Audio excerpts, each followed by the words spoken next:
Beryl was a countryside sword instructor who lived an ordinary life training little kids into warriors. However, everything changes when he's forced to become the Royal Knight's instructor, revealing he's actually an overpowered gigachad. Now, all his former students want him.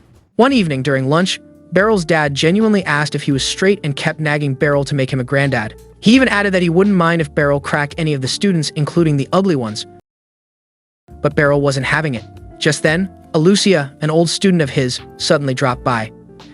She was the current commander of the country's Order of Knights, and she had come to inform him of his appointment as the Order's special instructor. Beryl wasn't thrilled since he wanted to waste away in the village, but when she said it was a royal order he couldn't refuse, Beryl's father forced him to go with her. He also hinted that Beryl get together with Alucia, but Beryl complained that he wasn't a diddler. Alucia, who'd had a crush on Beryl forever, was disappointed with his answer, so she began mumbling to herself, but Beryl didn't catch any of it. They then set off immediately in a carriage, and Beryl noticed that Alucia still had the sword he'd given her when she graduated from his dojo. He pointed out that thrash like that wasn't suitable for a commander, but Alucia said the cheap knockoff was her most prized possession. Excitedly, she explained the reason she recommended him was that his sword skills were so goated that not even Sasuke could compare to him. But Beryl just felt she was glazing him a little too much. Shortly after, they arrived at the capital and Beryl was dropped off at his lodgings to get settled for the night. The next day, Alucia introduced him to the order, and she hyped him up so much that the old guy started feeling shy. Nevertheless, he took over after her introduction and gave a bland speech about how he'd do his best to ensure they don't die in the first episode.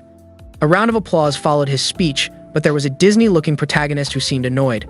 Later, Karuni, another former student of his, came running towards them. Beryl remembered Karuni on the spot and was happy to see that she had achieved her dream of becoming a knight in shining armor. Hours later, Beryl journeys back home from the capital since he still had to run the dojo. However, he was shocked to see that his dad had already replaced him with a guy called Randrid. The guy used to be Beryl's student and had decided to move back to the countryside now that he was a real daddy. Beryl's father told him that he wanted him to focus on his new job and also bag himself a proper anime waifu. So Beryl reluctantly agreed to move to the city permanently. The next day, when Beryl returned to the city, Alucia suggested that he move in with her since he didn't have a place to stay yet. Yes! Yes! Yes! Yes! Yes! Yes! Although Beryl declined on the spot, Alucia still wanted to spend time with him, so she made him agree to have lunch with her, which she assumed was a date. A few seconds later, Alucia's unofficial rival, Lysandra, showed up looking for smoke. However, she recognized Beryl as her former master, and he was glad to see that she was a successful adventurer. Lysandra then asked why he was walking around with her op, and the annoyed Alucia revealed that they were looking for temporary accommodations for Beryl. Lysandra said she could find Beryl a nice inn to stay since she worked part-time as a realtor, and Alucia grew even more pissed because she wanted to be the one to help him. In the end, it was the inn Lysandra recommended that Beryl stayed at, and after the girls left, he told himself that it was nice to have people in his corner. The following day, he arrived at the order for his first training session, but Blondilocks, whose name was actually Henblitz, demanded that he prove he was actually qualified. Alucia thought it was a good idea and signed off on the duel, much to Beryl's disappointment since he wasn't the type to show off. Once the duel began, Henblitz charged at Beryl, who calmly parried his attack and accidentally hit him in the face with the hilt of his sword. He quickly apologized, but Henblitz was already in the second stage of annoyance, so when he attacked again, he was very precise. Beryl noted that Henblitz was faster and more powerful than he was, but all his moves were easy to read, which gave Beryl an advantage. When he pushed Henblitz's back, the guy was forced to unleash his supposed ultimate attack, only to get schooled by Beryl again. Like your brain during an exam, the entire room went silent, and after Henblitz conceded defeat, he said he couldn't wait to learn from him. He then took Beryl and the girls drinking to apologize for disrespecting him, and while chatting, Beryl pointed out Henblitz's weakness with the sword. The boy was impressed by how easily Beryl had read his move and swore that Beryl was truly a master swordsman. A week later, Beryl had settled in properly as an instructor, and after training one afternoon, Karuni excitedly offered to take him sightseeing. Meanwhile, Alucia was in a meeting with the higher-ups, and after the meeting, she began reminiscing about how she became Beryl's student. It was 10 years ago, after her family moved to his town and her parents decided she needed to learn self-defense. Beryl had been so welcoming that all of Alucia's nerves melted away, and when she joined the class, he was very attentive. Aside from sword training, he made his students undergo endurance and strength training. And even though Alucia struggled in the beginning, she eventually got the hang of things. Her favorite moments were when Beryl praised her, and one day, he decided to test her attack skill. She'd lost, but he didn't let her feel like a failure and praised her for not rushing in without a proper attack plan. A few days later, their dojo visited another dojo for a friendly duel, and it was then that Alucia realized that Beryl was a pro among his peers. She and her dojo mates defeated their opponents with almost zero effort, which Alucia found a bit underwhelming. On their way back, she asked Beryl if their dojo was stronger, and he claimed that it was a coincidence that they all won. That dojo had a similar sword style to theirs, and he'd arranged the duel to help his students see where they could improve in their own skill. Just then, Alucia realized that her hair clip was missing, so she rushed back to the dojo. Upon her arrival, she found her opponent holding her clip, and he wasn't planning on giving it back. Apparently, getting schooled by a girl hadn't been on his bucket list, and it pissed him off greatly, so he and his buddies wanted a rematch. Alucia said she wasn't interested in bruising their ego further, but the boys still tried to attack her, only to end up hitting Beryl, who had just arrived. Instead of apologizing, the boy and his friends accused him of interrupting their fun and demanded that he move. When he ignored them, the leader tried to attack him and got his sword stolen from his hands. His friends then tried to cover his shame, so Beryl reintroduced them to sword fighting 1-to-1 before picking up Alucia's hair clip. Completely enraged, the leader tried to attack him from behind, but their dojo master arrived and ordered him to stop. He said the boys were sour losers and that they better accept the fact they would never be able to beat Beryl and his students in their pathetic lifetimes. He then apologized to Beryl, who assured him that he held no grudges against the immature punks. Later, as Beryl walked home with Alucia, she blamed herself for him getting disrespected, but Beryl assured her that she'd done nothing wrong. As her master, he believed it was his responsibility to guide and protect her, and said he should have accompanied her to the dojo from the start. His words broke down Alucia's walls, and she didn't even realize when she started crying. Unsure how to console her, Beryl apologized and promised he wouldn't tell anyone that she was a crybaby. Sometime later, Beryl tested Alucia again, and this time she bested him. Proud of her improvement, he informed her that he no longer had anything to teach her and gave her the graduation sword. Alucia didn't want to go, but she accepted the sword and decided to show the world that her master's skills were superior by joining the order. She passed her exam without breaking a sweat, gaining the recognition of the order's higher-ups. As time went on, she continued proving herself and vowed that she would one day bring her master out of that hole of a town he'd settled in. So after she rose in rank as the order's new commander, she recommended Beryl for the special instructor position and fulfilled her goal. Back in the present, Alucia arrived at the training room to see Beryl, but Hemblitz informed her that he was touring the city with Kiruni. This instantly bummed her out, as that meant her second chance at securing a date with Beryl had been snatched away again. Hemblitz heard her mumbling to herself, but when he asked her about it, she claimed it was nothing. Meanwhile, Kiruni was in the marketplace with Beryl when they ran into another student of his. Her name was Ficelle, and she trained at the dojo around the same time as Kiruni. However, she joined the Magic Corps instead of the Order, and Beryl was surprised to hear it. Ficelle said she'd come to buy some magical accessories which allowed a person to wield magic, but Kiruni pointed out that Ficelle didn't actually need an accessory to use magic. On cue, Ficelle showed off her fire magic, and although Beryl was impressed, he was a bit unhappy that she'd strayed from the path of the sword. Just then, a theft occurred nearby, and when Beryl and Kiruni tried to chase the culprit, Ficelle stopped them. She then channeled her magic into her sword and used it like a wand to launch a magical rope at the guy's feet. Once he fell, Kiruni rushed to execute the arrest, and Beryl complimented them for their teamwork. Ficelle thanked him, saying if it weren't for his teachings, they never would have gotten that far, which was why she continued using her sword. Beryl had never expected swords to be used that way, so his pride doubled, knowing that she had improved her skill in her own way. A few days later, Beryl set out early, hoping to visit other parts of the city, but then a vertically challenged Lolly approached him. She introduced herself as Lucy and said she was the commander of the Magic Corps, but Beryl didn't believe her. He said it was cute that she wanted to play pretend, which pissed Lucy off, so she aura farmed a little to prove her legitimacy. She then asked him to come along, and as they walked, she revealed that she'd heard a lot about him from Ficelle. Beryl began playing the humble card again, and jokingly asked Lucy if she wanted to enroll in his pre-adult lesson. Lucy warned him to watch how he spoke to her, claiming she was much older than he was, but Beryl didn't buy it. Soon, they arrived at an outdoor arena, and Lucy revealed she'd sought him out to test her new magic skills. The next moment, she tried to barbecue Beryl, but he jumped back just in time. Lucy praised him for having good reflexes, but said she was only getting started. Beryl immediately pulled out his sword to defend himself, and Lucy unleashed her flames on him. He defended himself, so she increased the difficulty level by launching large ice balls at him. Beryl slashed through them with the ease of someone using the first form of the ice-breathing technique. He then charged at Lucy, catching her off guard, but she recovered quickly and forced him back with a fire tornado. After that, she began attacking him with flame balls, and Beryl had no choice but to start running to avoid them. His desperate attempt made her ask if he'd ever fought a wizard before, and Beryl confirmed that she was his first. Feeling honored, Lucy switched to ice again, but Beryl managed to send it back to her. While she was focused on destroying it, he attempted a sneak attack, only to be electrocuted when he got close. It wasn't life-threatening, but it forced Beryl to acknowledge that they weren't evenly matched. On the other hand, Lucy had grown even more impressed by him and decided it was time to use her ultimate spell. When she started activating the spell, Beryl was convinced his next stop was the afterlife, but then Lucy decided she still wanted him around. Mostly because he hadn't shown a sign of fear when she activated the spell. She then told him what would have happened to him if she'd used it and pointed out that he was a very strong opponent. Beryl disagreed, and the fact that he wasn't mad at her for attacking him out of the blue intrigued Lucy further. So she invited him to drop by the Magic Corps headquarters whenever he was free so she could make it up to him. However, she warned that she would seek him out again if she wanted to test out new magic, and Beryl wasn't exactly thrilled. Later in the day, Beryl ran into Ficelle during her potion delivery run at the Order's headquarters. She'd brought along an extra potion from Lucy for him as a way to apologize for the earlier attack.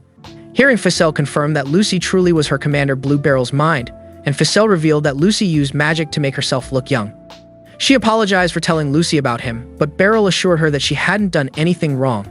His fight with Lucy had taught him never to piss a wizard off, but Ficelle said it was because Lucy was on Dumbledore's level. Just then, Alucia arrived, so Ficelle said her goodbye and left to drop off the potions. Now alone with Beryl, Alucia said she had an urgent matter to discuss with him, and to his surprise, Lysandra was also included in the discussion. Apparently, the Adventurers Guild wanted him to help train new adventurers. This brought back the memory of Beryl's first and last unsuccessful attempt at adventuring, and he wasn't entirely thrilled. However, after the girls managed to persuade him, he agreed to go to the guild to speak to the guild master. Lucy just so happened to be lounging in the man's office, and after the guild master welcomed Beryl, she informed him that she put in a good word for him. This meant that he couldn't even dip even if he wanted to, so he took a seat and was introduced to a guy named Megan. He was the guild master's right hand, and he made it very clear that Lucy and Lysandra's confirmation of his skill wasn't proof that he could survive in a dungeon. Beryl secretly agreed and prayed that Megan would save him from taking the job, but then the man asked him to duel against Lysandra to prove himself. Left with no choice, Beryl accepted the challenge and everyone gathered in the courtyard to witness the epic showdown. Lysandra was secretly stoked about getting to duel against her master again, and it made her reminisce about their meeting. On that day, she'd been traveling with her parents when a monster attacked their carriage. To save her, her mother pushed her out the back and into the flowing river, and when she regained consciousness later, Beryl crouched over her. He then took her home, and while tending to her, he asked for her name. Lysandra replied, but when he asked about her family, the memory of the attack flooded her brain, causing her to grip her head in pain and pass out. Beryl easily understood her situation after that, so he asked his parents to let her live with them until they could find her a new home. As the days progressed, Lysandra barely ate and lay in bed all day, but one day, Beryl noticed her watching him train and invited her to join him. Lysandra's mood instantly lifted as soon as she took the first swing, and that was the beginning of her swordsmanship training. One evening, Lysandra leapt onto the tool shed and Beryl, who witnessed it, said she'd be good with twin swords because she was light on her feet. Sometime later, he found her a new family, and even though Lysandra was sad about leaving, she forced herself to accept her new reality and thanked Beryl for everything. Once she was old enough, she joined the Adventurers Guild and grew in ranks with her skill, motivated by her desire to help people and make proper use of the skills Beryl taught her. Back in the present, she decided she would show Beryl how much she'd grown since they last fought 20 years ago. When she bowed, Beryl swelled with pride because she hadn't forgotten their way and decided to give the fight his all. Lysandra attacked first, and even though her movements were fast, Beryl matched all her strikes, which made the adrenaline junkie even happier. Beryl himself was proud of how much she'd improved, but he still spotted her weakness and used it to his advantage. Once he'd knocked her down, Lysandra smiled even harder and thanked him for engaging her while everyone else cheered loudly. Beryl tried to play off his win, saying he'd only taken advantage of Lysandra's left grip weakness, but that just made her glaze him even more. Just as she said she needed more practice, Lucy walked over with Megan and the guildmaster, and Megan apologized for doubting Beryl. The guildmaster then told Beryl that he was looking forward to their cooperation. A few days later, Lysandra introduced Beryl to 3 rookie adventurers, and they all ventured into the dungeon for the training. One of the rookies had a monster detection stone, so they didn't have to worry about getting caught off guard. Also, their first monsters were goblins, and after watching them fight, Beryl became convinced he wouldn't even have to lift a finger. Hours later, the group had successfully searched the dungeon and slain all the monsters they encountered and were on their way when the monster detection stone began glowing and shattered. The next moment, a griffin appeared and struck down the adventurer in front, so Beryl and Lysandra rushed forward. The griffin tried to intimidate them by roaring, but Beryl and Lysandra stood their ground. Beryl then asked Lysandra if she had any potions so he could take one and tend to the injured boy while she dealt with the monster. But the girl assumed he wanted her to help the boy while he had his adventurer's debut. Shocked, but left with no choice, Beryl focused on his opponent and moved just in time to avoid getting hit. Still, the monster came at him, using its talons as a weapon, so Beryl defended himself while looking for an opening to strike. When he finally did, he realized that his opponent was literally the bird of steel and was forced back. Nevertheless, he knew he had to keep it occupied long enough for Lysandra to rejoin him. When he tried to attack it again, the monster countered with a fireball, leaving Beryl shocked.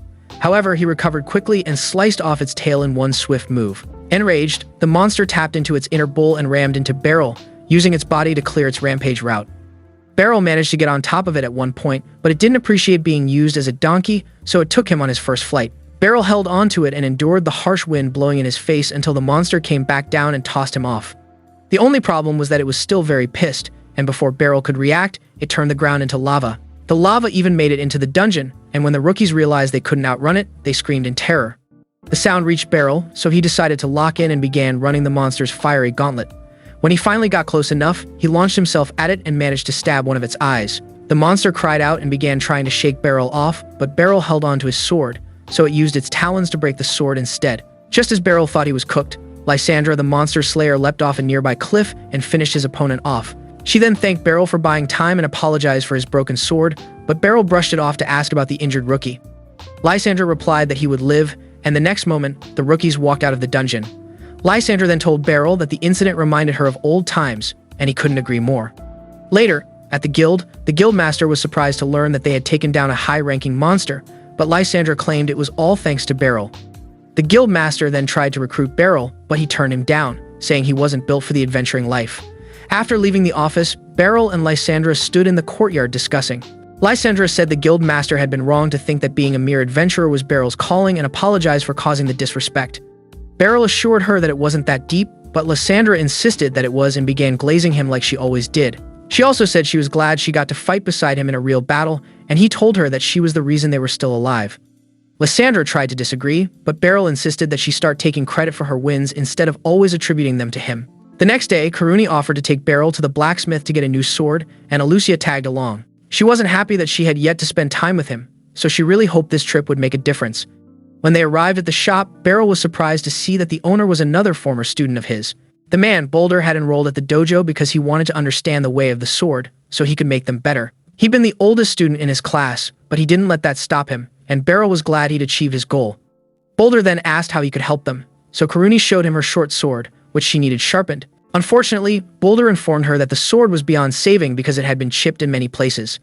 This made Alucia question whether Karuni knew how to care for her sword, but Beryl didn't think that was the case. He asked Karuni how her sword felt whenever she held it, and she said it was usually light. At this, Beryl and Boulder screamed, and explained that a person couldn't wield their weapon properly if they couldn't feel its weight. So Beryl suggested that she get a two-handed sword instead, seeing as she was so down to earth, and Karuni took his advice.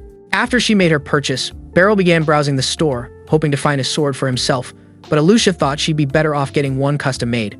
Just as Beryl disagreed, Lysandra walked into the shop carrying a large sack, and after exchanging unpleasantries with Alucia, she showed everyone what she brought. It was the foot of the griffin, and she wanted Boulder to make a sword out of it for Beryl. Beryl tried to convince her to change her mind, but then Alucia spoke up, saying the order ought to be the one getting Beryl a new sword. Lysandra ignored her and urged Beryl to accept her gift as a token of her remorse and appreciation for the monster incident, so he did. An excited Boulder then asked Beryl to give him a week to craft the perfect sword for him, and Beryl grew worried he'd try to make it too epic or legendary. Boulder swore he would go all out with his creation, so Beryl told him to knock himself out. Since they were done with their business, Karuni asked Beryl to give her a lesson on how to handle her new sword. In the training room, she struggled with hand placements and her swings, but Beryl instructed her on what to do and her muscle memory reactivated. Beryl smiled as he watched her, and he couldn't help but see the young girl he trained years ago. So that night, he went drinking to celebrate his repeated successes, and on his way home, a girl named Mewi attempted to rob him. He caught her hand before she could, and when he began questioning her, the girl used fire magic as a smokescreen. She then went back to her gang's hideout and submitted the other things she'd stolen, but they weren't much, prompting the guys to ask if she'd been slacking off. Their leader, Twilight, who was lounging on a sofa, assured them that Mewi wouldn't do that because she knew what was at stake. Mewi kept her head down, and that was when she realized that her necklace was missing, the same necklace that Beryl picked up after she escaped from him. The next day during training, Henblitz told Beryl that the Order was going after a bandit group known as the Dark Hand of Twilight. Beryl thought the group could have found a cooler name for themselves and told Henblitz that he wished them all the best with their investigation. He then tried to put his towel away and touched Mewi's necklace that he tucked away, so he pulled it out. Karuni immediately rushed up to him, asking if he bought it as a gift for Alucia, and the man became too shocked to speak. However, he regained his composure and recounted his encounter with Mewi the previous night. The knights began speculating why someone with magic would be a pickpocket, as it was common knowledge that wizards lived the good life. The thought that Mewi had used a magic accessory crossed their mind, and since they cost an arm and a leg, Henblitz was convinced she'd stolen one. Karuni then asked what Beryl wanted to do with the necklace, and he told them he'd like to turn it in as lost property so that whoever owned it could claim it. After handing the necklace over, Beryl wandered through town, unable to stop worrying about Miwi. When he stopped to check out a board advertising houses for rent, he spotted Miwi searching for her necklace and approached her. She tried to attack him, which drew attention to them, so he convinced her to go somewhere more private to discuss. There he informed her that he'd submitted the necklace to the guild and offered to help her get it back once he confirmed that she hadn't stolen it. Miwi grudgingly followed him, but he didn't mind and used the opportunity to try and convince her that her line of work wasn't societally approved. Miwi obviously told him to shove his opinion, but Beryl could tell her conscience bugged her. A while later, he had the necklace in hand, but said he'd only return it after Miwi had answered all his questions. As Miwi tried to take it back, Alucia walked out the gate and stupidly jumped to the conclusion that Miwi was Beryl's daughter. It wasn't until they were in her office that she learned the truth, so she asked Beryl what he intended to do. Miwi bragged that they couldn't arrest her because she hadn't been caught in the act, and Beryl said he wasn't going to turn her in. He just wanted her to stop stealing, but Miwi told him that would happen over her dead body. Curious, Alucia asked why she didn't just enroll at the Magic Institute, since the Institute provides everything for its students and sets them up for life. Beryl backed Alucia up, saying they just wanted to help her, so Miwi revealed that she needed 5 million Benjamins like yesterday. Apparently, Twilight had promised to resurrect her sister if she paid him that amount, and since she didn't have the means to raise the money, she started stealing. It was obvious he lied to her, but Beryl wasn't sure how to break that news to Miwi. Alucia, on the other hand, excused herself, leaving Beryl to make small talk with Miwi, who kept asking for her necklace back. When her stomach suddenly growled, he got up and returned with some bread, which the girl bit into like it was her first meal of the week. He then said he was glad they ran into each other again and promised Miwi that Alucia would help her. As he tried to get to know her better, Alucia returned with Lucy, and when she addressed Miwi, she got defensive. She couldn't understand why the rude gremlin was speaking to her like she was older and refused to believe that she was the commander of the Magic Corps. Not one for long explanations. Lucy set Miwi's cup of tea ablaze, and that shut her up. However, Lucy still got mad when Lucy told her to enroll at the Magic Institute and leave Twilight to her. She said all she needed was the money and everything would be fine, so Lucy revealed that resurrection magic didn't exist. Miwi argued that she didn't know what she was saying and told them how Twilight had brought her sister's corpse back to life for a brief moment. He was currently keeping the body from decaying and assured Miwi that once the money was complete, her sister would come back to her. Lucy didn't sugarcoat it when she informed Miwi that she was a fool for trusting Twilight over her, who had spent her entire life studying magic. However, she promised to give Miwi the money if it turned out that Twilight wasn't lying, so Miwi agreed to take her to him. Lucy then asked Beryl to come along as their muscle, since Alucia and her people would stand out too much. Just before arriving at the hideout, Miwi revealed that she and her sister were orphans and that they had lived in the city's slums for as long as she could remember. This made Beryl feel even more sorry for her, so he didn't oppose when Lucy decided to break the door down. Twilight's people immediately confronted them, so Lucy sent the one who tried to touch her flying. Then she asked Beryl to handle the rest while she went down to chat with Twilight. One of the guys tried to attack Miwi for ratting them out, but Beryl didn't let him get close enough. Downstairs, Twilight tried to play the nonchalant bad guy, but when he attacked Lucy with an ice ball, she showed him what nonchalance actually looked like. Still, he believed he had the upper hand since he had a lot of magical accessories, and when he began using them, Lucy called him out for lying to Miwi. Twilight said it wasn't his fault that the girl was gullible, and that pissed Lucy off, so she didn't hold back when she unleashed her magic on him. She then took him upstairs where his minions had been defeated and made him come clean to Miwi about his lies. Miwi was left very distraught, so after Lucy left to get the order, she went downstairs with Beryl to look for her sister's body, but couldn't find it. This made her even sadder as it meant her sister was truly gone. When Beryl tried to console her, she lashed out at him, saying everyone she'd ever known had taken advantage of her and her sister. Now, she was all alone and didn't know what to do next. Beryl assured her that not everyone she met would take advantage of her, prompting her to ask why he was so bothered about her, and he admitted that he didn't know. A while later, Alucia and Henblitz rounded up Twilight and his men and thanked Lucy and Beryl for bringing down the Dark Hand of Twilight gang. After they pulled away, Lucy left with Miwi and Beryl went his own way, but no one noticed a cloaked figure step out of the shadows, or that he set off a spell which caused Twilight to explode inside the transport carriage. It turned out that he worked for the bishop who had been paying Twilight to get corpses for him. The bishop had ordered him to silence Twilight to prevent him from exposing him before he could complete his so-called miracle. The next day, Alucia informed Beryl of Twilight's demise and said it had been because of a magical accessory he swallowed. They had also launched an investigation to find out who his sponsor was and where the bodies were. Unfortunately, they still had no leads, so there wasn't really much they could do. A few days later, Beryl went with Karuni to pick up his new sword and was impressed by how well made it was.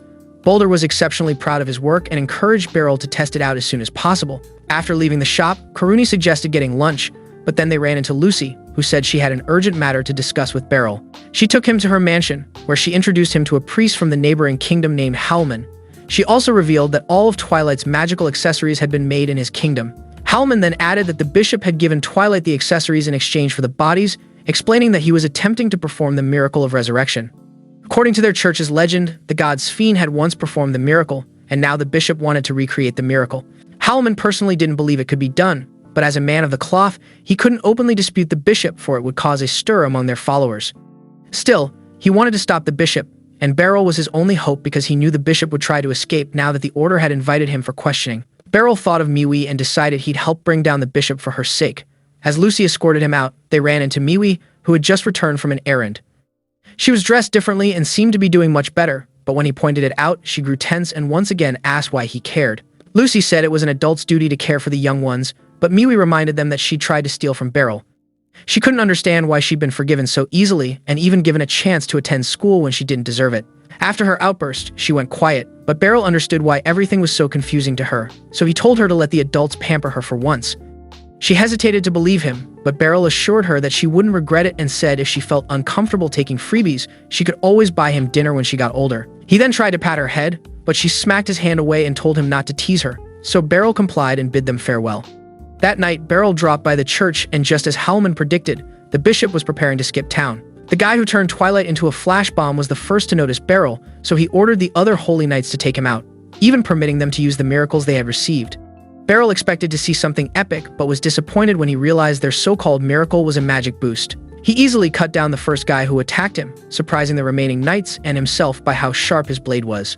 Because of that, they all charged at him at once, only to be knocked back by a gust of magical wind sent by Facel. Kearney was also on the scene, and when he asked what they were doing there, they claimed they had been passing by. As the fight continued, the magical boost the knights used began waning, so Facel asked Beryl to let her and Kearney take care of them. After thanking them, he rushed into the church to find the bishop, so the man decided to show him the miracle of resurrection. When the corpses began moving, Beryl spotted Miwi's sister among them and grew annoyed. The bishop had turned them all into mindless zombies, and he knew that he wouldn't be able to return Miwi's sister to her. He sliced off the first zombie's leg, but it grabbed onto his pants, forcing him to behead it. This time, it burst into flames, so Beryl did the same thing to the other zombies. When Miwi's sister got to him, he held her close and apologized before sending her to rest in peace. After her flames died out, all that was left was her necklace, and Beryl couldn't stop the tears that escaped his eyes. Sadly, the bishop's knight didn't allow him to finish mourning on Miwi's behalf because he showed up looking for a fight.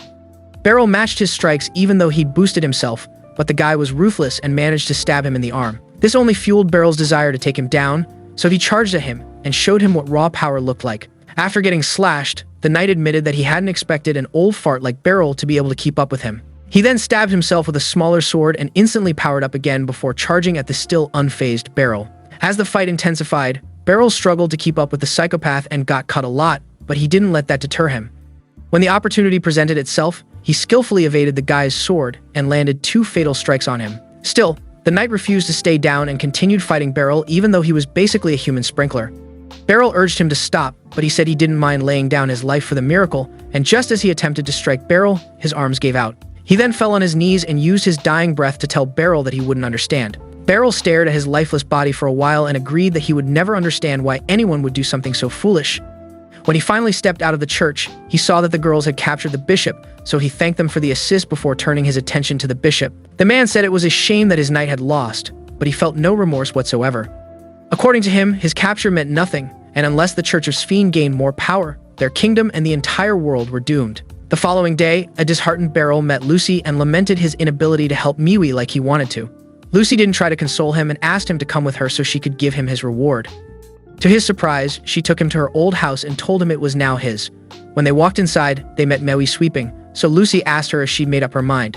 Beryl assumed she was talking about enrolling at the Institute, so Lucy explained that Miwi had already decided that she would enroll at the Institute. However, she was yet to decide whether or not she wanted to move in with Beryl and make him her guardian. Beryl stared at Miwi in surprise as Lucy spoke to her about the perks of getting a dad. Instead of saying yes or no, Miwi simply asked if she could take the first room and walked into it before Beryl could reply, which made him smile. 5 days later, things between Beryl and Miwi were still a bit awkward, so Beryl decided they needed some bonding time. After breakfast, they went on a walk around the city and ate some skewers, which Miwi said were very delicious.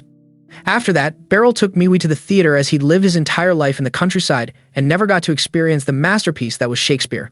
Hours later, they exited the theater after the show ended, and Miwi admitted that even though the male lead was a total douche, the play was good. Beryl believed that the female lead was the annoying one, but he was happy that Miwi didn't hate the play and recorded it as another win. The next day, Beryl insisted on accompanying Miwi to the Magic Institute, and she warned him not to make any dad jokes. When they arrived, they met Kinera, one of the teachers, who kindly offered to show them around. On their way to the office, she asked who had referred them to the institute, and Beryl revealed that it was Lucy. Just then, some students greeted them, and Beryl was impressed by how polite they were. However, he worried that Miwi would struggle to fit in, seeing as she was a tsundere in training. At the office, Kinera informed them that Miwi didn't have to take the aptitude test since Lucy recommended her, but said she still had to choose her magic major. It was either offensive, defensive, healing, enhancing, or lifestyle, and since Miwi could produce fire, Kinera advised her to major in offensive magic. She also said Miwi had to decide if she wanted to stay at the dorms and offered to take them to see it. They were hesitant, but agreed, and every room Kinera showed them left the pair in complete awe. On their way home later, Beryl suggested going to a restaurant for lunch, but he kept wondering whether or not to send Miwi to stay at the dorm when school was in session. It didn't help that she had antisocial tendencies, so he almost began spiraling until he spotted a sausage restaurant and decided they should eat there. The place was packed, but Lysandra happened to be there and invited them to share her table. Beryl took the chance to thank her for his new sword, but Lysandra brushed it aside and asked who Miwi was. Beryl said she was his ward, and Lysandra almost choked on her mead, leaving Beryl to wonder if he didn't give off parental vibes. However, their food came before he could ask, and as they began eating, the conversation shifted to Lysandra's job. She said it had been hectic since the guild had been monster hunting around the capital a lot. Apparently, a delegation from the neighboring kingdom was expected soon for the annual alliance meeting, and the crown wanted the roads to be as safe as possible.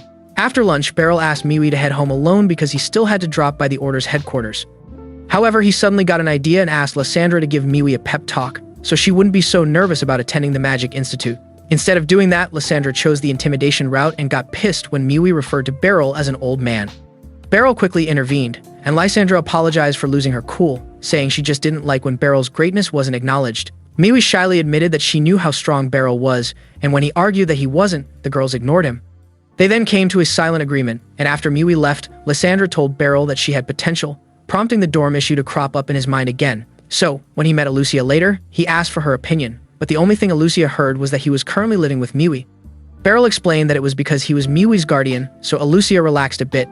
Just then, Karuni joined them and told Beryl that letting Miwi stay in the dorm was the best choice for her. Hemblitz also arrived and said the same thing, adding that it would do Miwi some good to step out of her comfort zone. Later, Beryl dropped by to see Lucy, and she also agreed that staying in the dorms was the best option. Beryl couldn't hide his disappointment, so Lucy began teasing him, but got interrupted when Facel came to bring her some documents. She then asked Facel what living in the dorm was like, and she confirmed that it was the best decision she made when she was a student at the institute. When she heard that Miwi was enrolling, she revealed that she was returning to the institute as a teacher since they were short-staffed. Beryl congratulated her, but he was still worried about Miwi and excused himself just as Lucy began speaking again. Instead of heading home, he stopped by a bridge to think things over for a few minutes and decided that he had to put Miwi first in everything.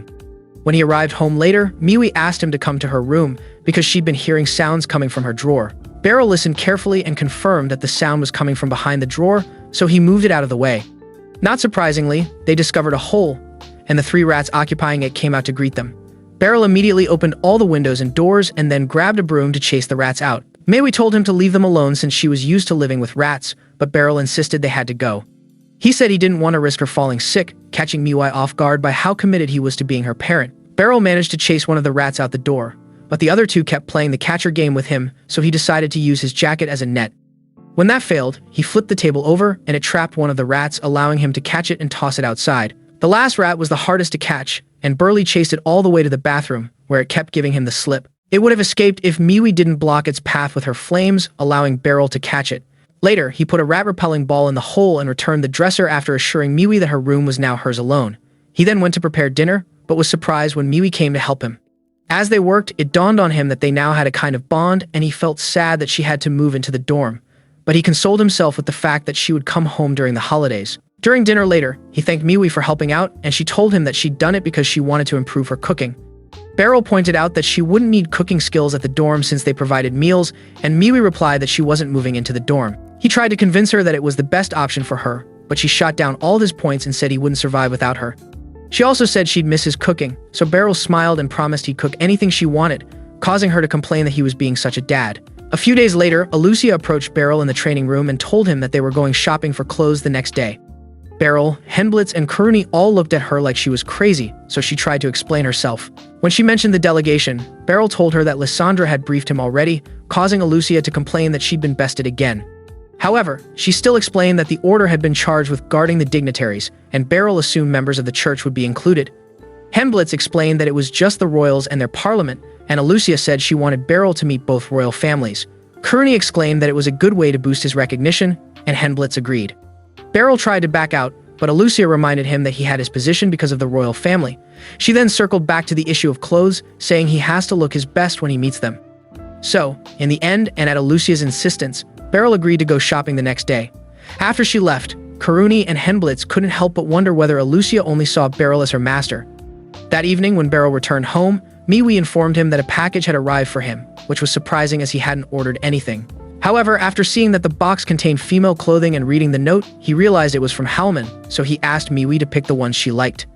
During dinner, he informed her about the delegation and his shopping trip with Alucia the next day. When he asked her to come along, Miwi firmly declined, making him wonder if she disliked the night. The following day, Alucia met Beryl wearing her best dress and even acted all shy when he complimented her.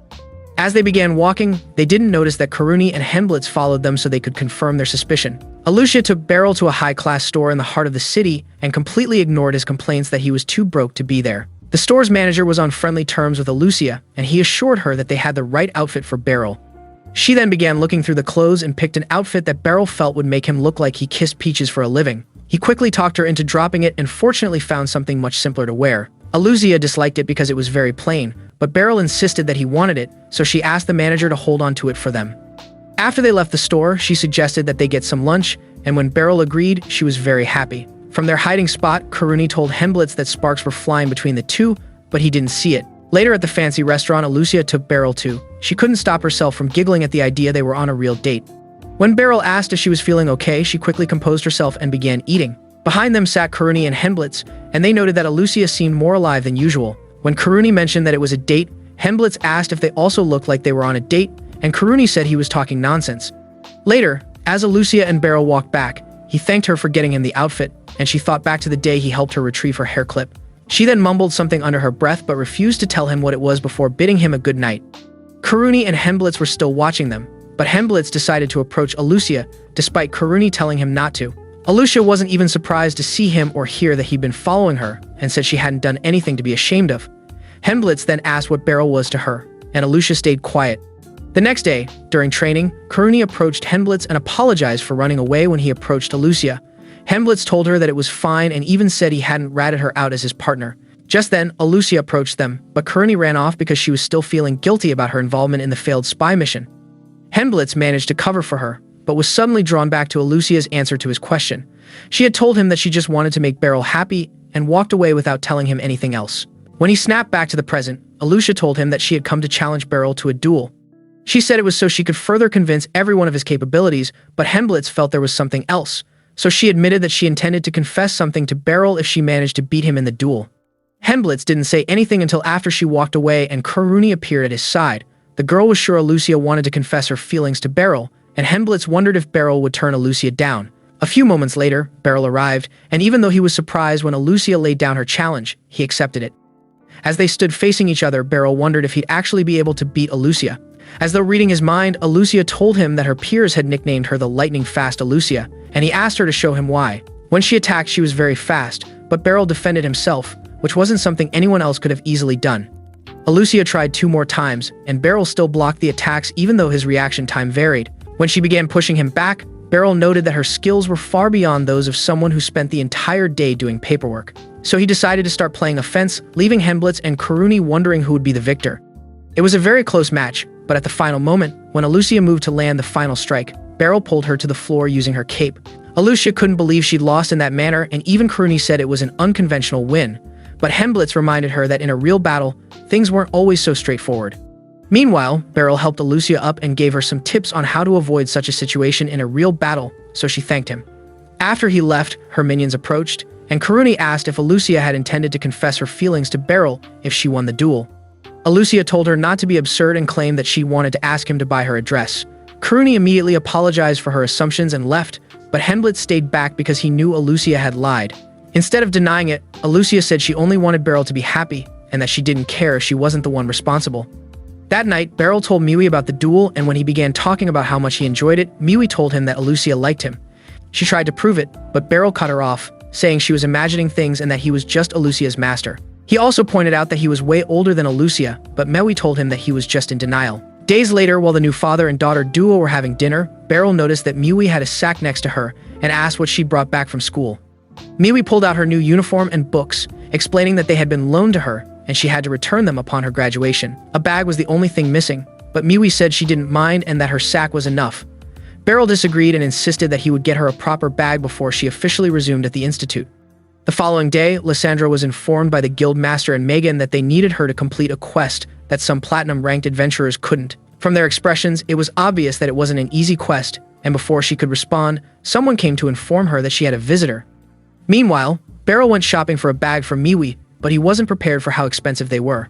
The shop owner suggested that he go for the cheaper options, but they looked so tacky that he refused to even look at them twice. In the end, he left the place empty-handed and couldn't help but feel like he let Miwi down.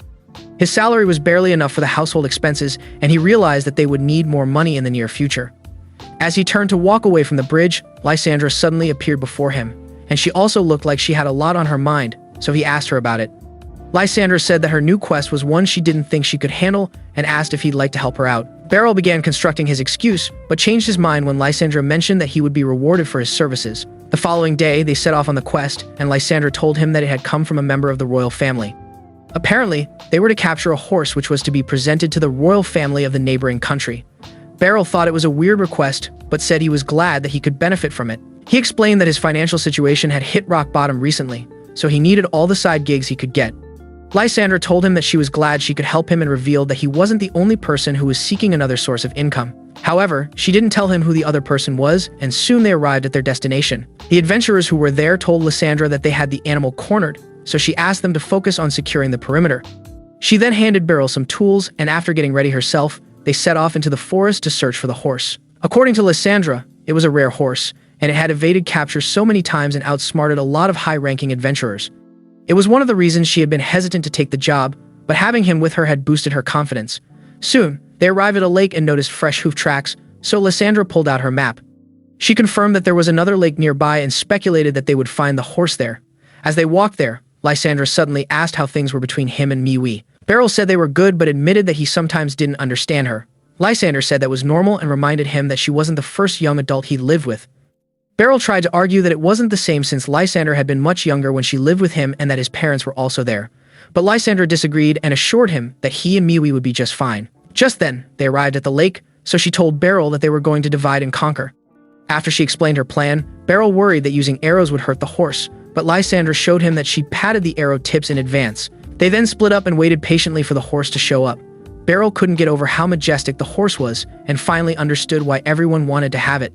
At that moment, Lysandra had already snuck up behind it, and once she shot her arrow at it to spook it, Beryl prepared himself to capture it. However, the horse leapt over him and continued galloping to freedom, so they switched tactics and began chasing it. Their teamwork was excellent, but the horse was skilled at escapism, so it gave them a run for their money. Even when Beryl grabbed onto its side, it managed to throw him off and took the lead once more. When they got to a cliff by the river, Lysandra ran ahead and cut the horse off, forcing it to run towards Beryl.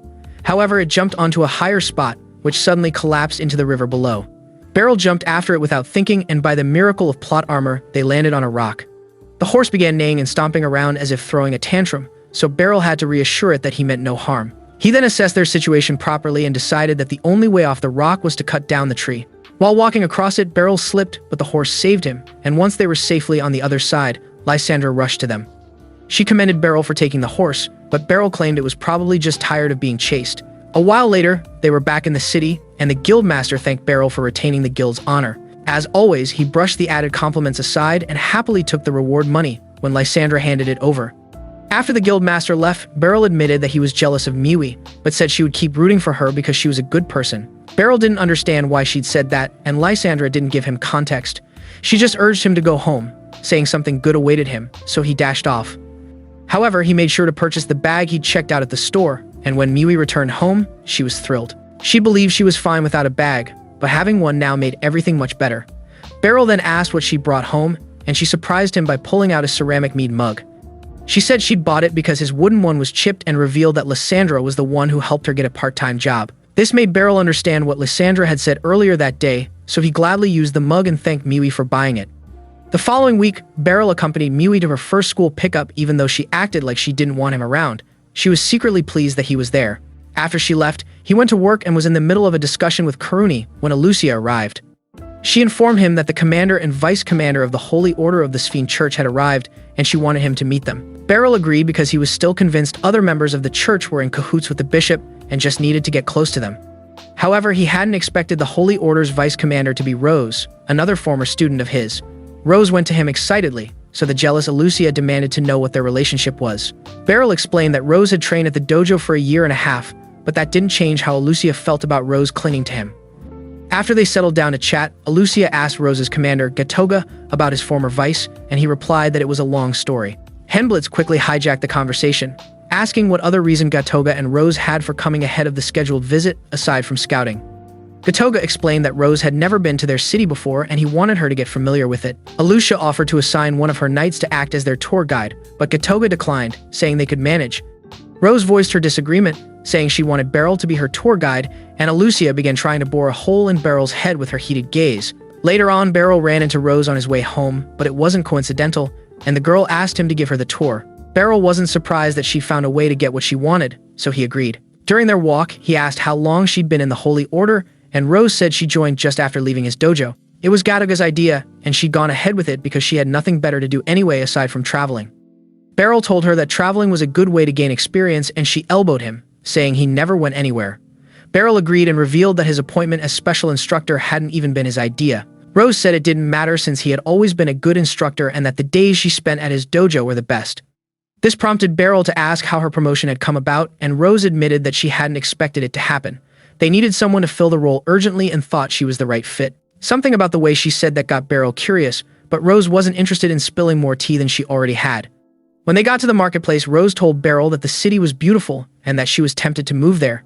She asked if he'd take her in if she went through with it, and Beryl couldn't respond. Rose had always been a lone wolf, but for some reason she attracted delinquent young adults to herself, and he knew she would get along just fine with Miwi. However, that was a recipe for trouble, so he turned Rose down, causing her to pout.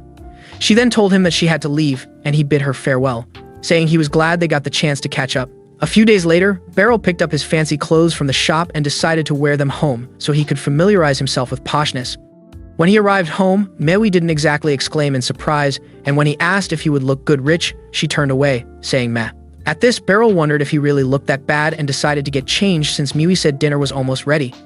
When he returned, she'd served up the food and was glad that he was now dressed in his usual attire.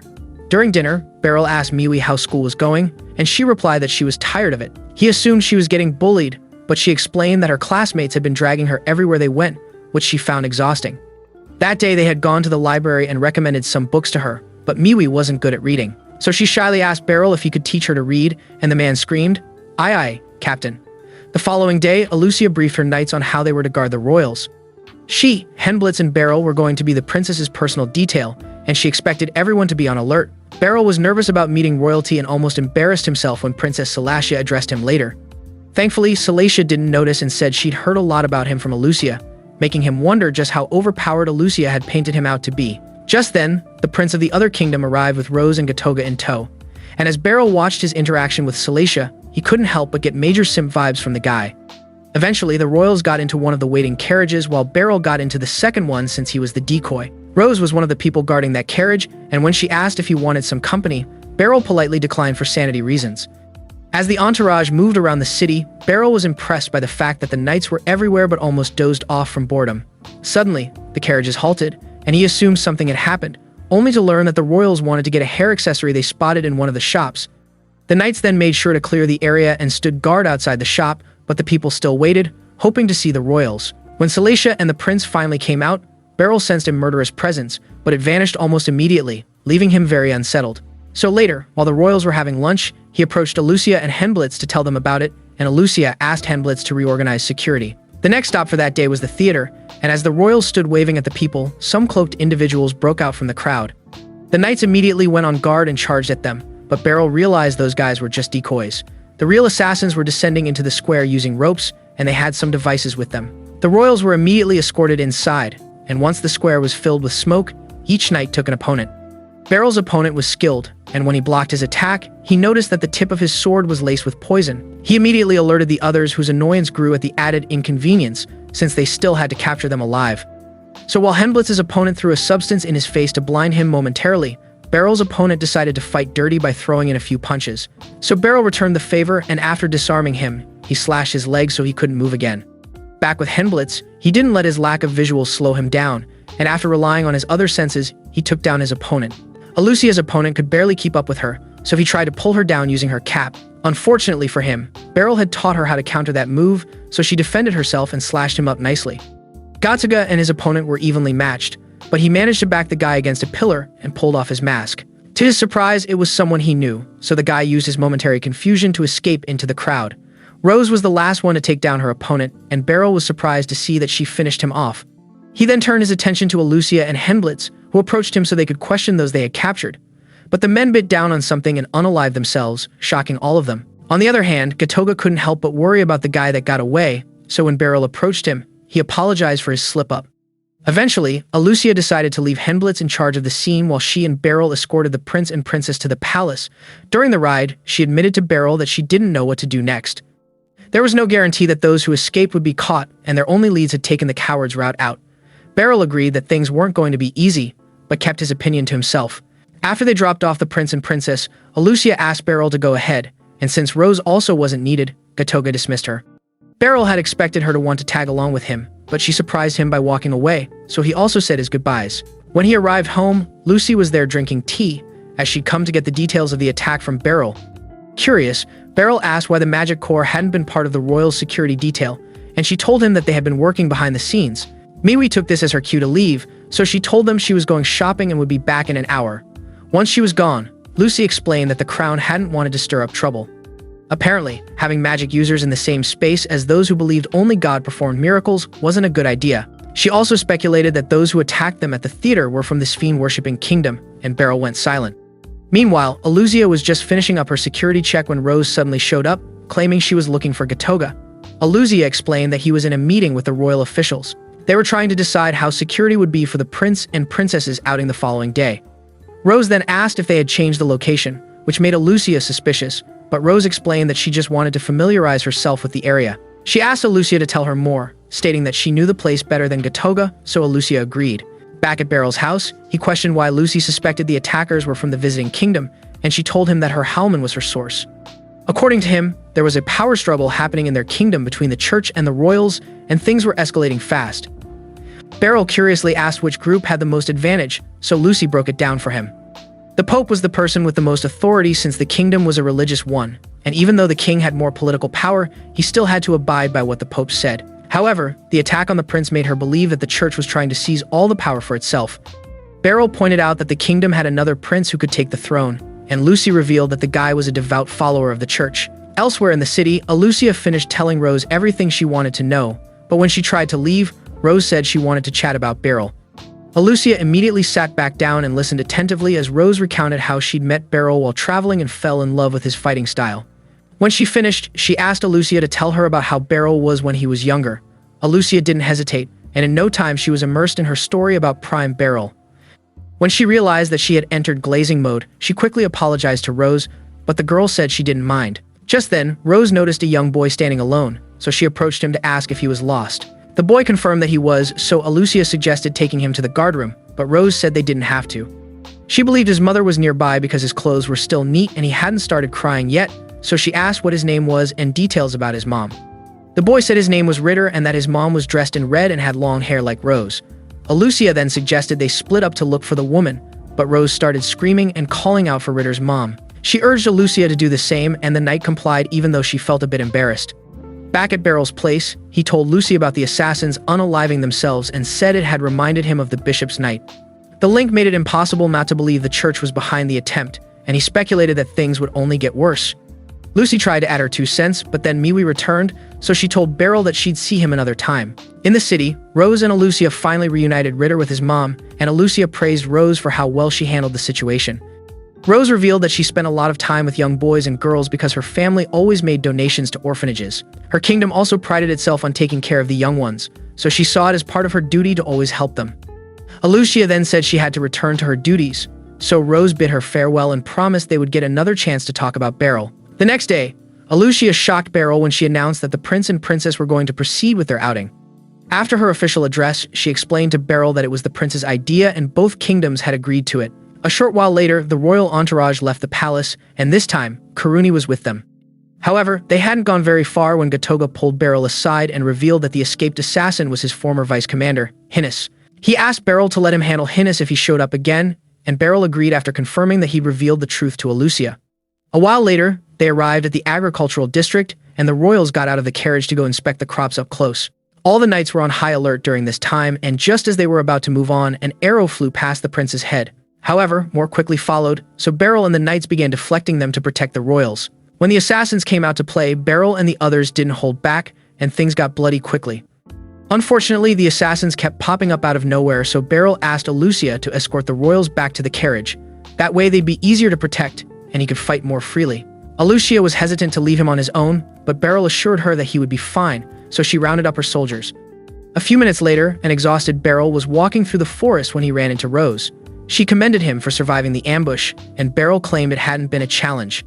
He then held up his sword and said it was time for them to have a chat, so Rose pulled out her sword in response. At the moment, it started raining, and Rose asked Beryl how he'd known she was a traitor. He said he'd had his suspicions after she unalived the assassin at the theater and only confirmed it after she conveniently went missing when the attack began earlier. What he didn't understand was why she'd done it, and Rose answered that she was trying to save her people. She truly believed she was on the right side, but Beryl made it very clear that she was causing more harm than good and promised he'd guide her back to the right path. Rose told him to try his best and began attacking him, but Beryl remained on the defense and used the mud to his advantage. However, he refused to land a strike on her and asked her to surrender. Rose replied that if she did, the Pope would get rid of everyone at the orphanage she often visited, and she couldn't take that risk. Beryl grew pissed at this and had no choice but to tell Rose that he would cut her down. Rose had expected that, so she charged at him again, and the second round of their showdown began. Rose took advantage of the fact that she had a shield to defend herself and managed to cut Beryl in several places, so he began rethinking his strategy. When he attacked again, Rose wrongly assumed what he was going to do, but was surprised when he managed to land a critical hit on her. Now on her knees, she smiled and asked Beryl to end her life, but he refused, saying she had to stay alive and atone for her sins. Just then, Gatoga rushed towards them, and when he saw that Rose was hurt, he began healing her. Beryl asked about the archers, and he confirmed that they had all been taken care of. He'd only come that way because he'd spotted Rose heading there and figured she'd need backup. Once Rose stopped bleeding, Gatoga asked Beryl what happened, and he admitted that he was the one who cut Rose. Gatoga had to do a double take, but he allowed Beryl to continue his explanation and was shocked to learn of Rose's involvement in the attack. Beryl made it clear that Rose had been forced into betraying her people, so Gatoga swore that they would find the boys and girls from the orphanage. He also told Beryl not to tell anyone about Rose's involvement in the attack and said that if anyone asked, Hinnis was the mastermind.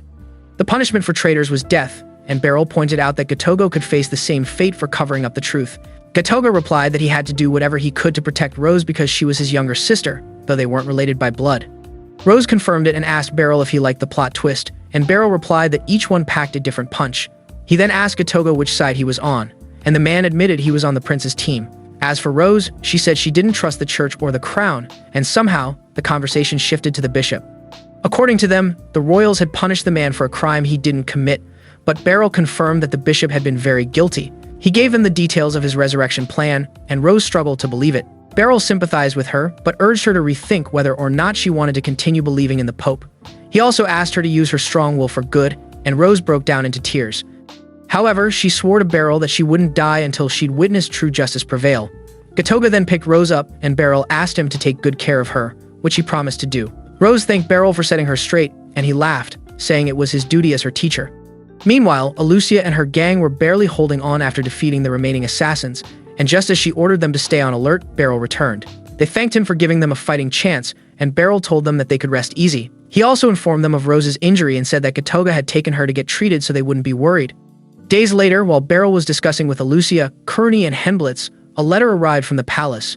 It was an invitation to the royal banquet for Alucia and Beryl, and the man tried to back out. Kurani and Hemblitz said it was a big honor and warned him that if he refused to go, he risked facing the death penalty.